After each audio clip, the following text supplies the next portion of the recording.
And today we're going to talk about an AU my friend made. Her name is Sour Sweets. Go subscribe to her and give her some love, please. Please. Or I will delete your kneecaps.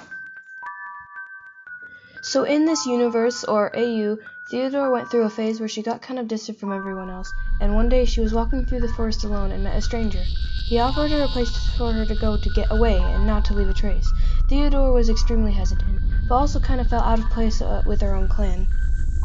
She ended up going with the stranger, with the intent to come back after a little bit, just to cool her nerves. While following the stranger, she noticed him starting to change. She wasn't that alarmed since she had seen this before, but then he fell to the ground, leaving only his ragged blue cape. She didn't know what to do. He left her in a part of the woods she had never been to before. As she looked around in confusion, she felt something breathing on the back of her neck. She looked down, and the cape was gone. The white stone on her face started to emerge with fear. She flipped around with her teeth snarled, but her expression quickly changed to pure terror. A large black shadow with red glowing eyes blocked her path. The white stone on her face started to emerge in fear. She flipped around with her teeth snarled, but her expression quickly changed to pure terror. A large black shadow with red glowing eyes blocked her path. Before she could react, the creature bit her neck, but instead of tearing into her scarf, he got sucked into her fur. She was very scared, but brushed most of the experience off as just a hallucination. She calmed herself down enough to track her own footsteps back to camp. When she got there, she felt off, but just assumed it was from the experience. She went to bed shortly after arriving. The next morning she couldn't move. She was awake and could see and hear everything, but her body was paralyzed. Before she could ask for help, her body jumped up without her permission. Someone else was controlling her body. She was terrified and couldn't speak or yell. The creature took her body into a den filled with refinements. She felt the white stone start to rise from the nose and paws. Her body was about to be used as a weapon of mass murder, and she couldn't even warn them.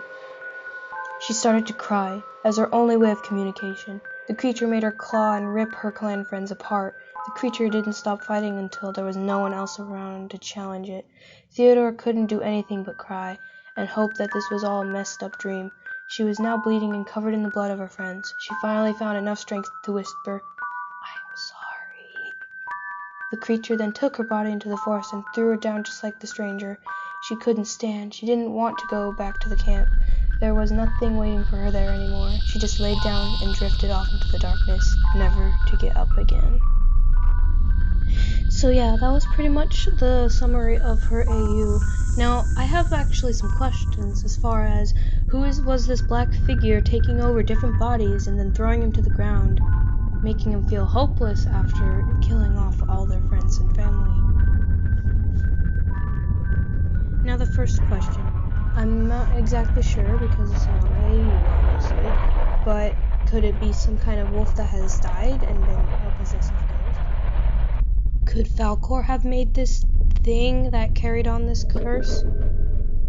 The second question is, could there be other survivors? Because there are a lot of citizens in where Theodore is, so maybe some could have escaped? I'm not sure.